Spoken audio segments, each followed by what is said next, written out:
എന്തുകൊണ്ടാണ് ഹിറ്റ്ലർ ചരിത്രത്തിലെ ഏറ്റവും രസകരവും വിചിത്രവുമായ മീശ വെച്ചിരിക്കുന്നതെന്നറിയാമോ? എല്ലാവരും കരുതുന്നത് ഹിറ്റ്ലർ വ്യത്യസ്തമായ സ്റ്റൈൽ തിരഞ്ഞെടുത്തു എന്നാണ്. എന്നാൽ യാഥാർത്ഥ്യം മറ്റൊന്നാണ്. തുടക്കത്തിൽ ഹിറ്റ്ലറിനുണ്ടായിരുന്നത് വലിയ ഹാൻഡിൽ ബാർ മീശയായിരുന്നു. 1900 കാലഘട്ടത്തിൽ ഇതൊരു പ്രധാന സ്റ്റൈൽ തന്നെയായിരുന്നു. എന്നാൽ വേൾഡ് വാർ 1 കാലഘട്ടത്തോടുകൂടി ജർമ്മൻസ് വ്യാപകമായി കെമിക്കൽ ഗ്യാസ് യൂസ് ചെയ്തിരുന്നു. എന്നാൽ ഈ കെമിക്കൽ ഗ്യാസിൽ നിന്നും രക്ഷപ്പെടുവാൻ ഹിറ്റ്ലറിനും സൈനികർക്കും ഗ്യാസ് മാസ്ക് ഉപയോഗിക്കേണ്ടതായി വന്നു. എന്നാൽ മുഖത്തെ മീശ കാരണം ഗ്യാസ് മാസ്ക് സൈനികർക്ക് ശരിയായ വിധത്തിൽ ധരിക്കാൻ സാധിക്കാതെ വന്നു.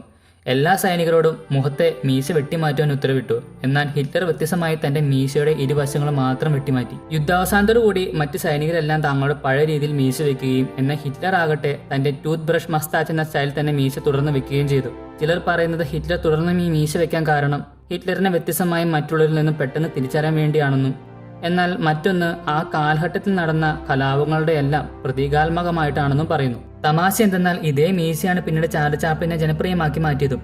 ചാപ്ലിൻ പിന്നീട് തന്റെ ദി ഗ്രേറ്റ് ഡിക്റ്റേറ്റർ എന്ന സിനിമയിലൂടെ ഹിറ്റ്ലറിനെ പരിഹസിക്കുന്നതായിട്ടും നമുക്ക് കാണാൻ സാധിക്കും. ഇത് കേട്ടിട്ട് നിങ്ങൾക്ക് എന്ത് തോന്നുന്നു? നിങ്ങളുടെ അഭിപ്രായങ്ങൾ കമന്റ് സെക്ഷനിൽ രേഖപ്പെടുത്തുക. മറ്റൊരു ദിവസം മറ്റൊരു വീഡിയോയുമായി കാണുന്നവരേക്കും ബൈ.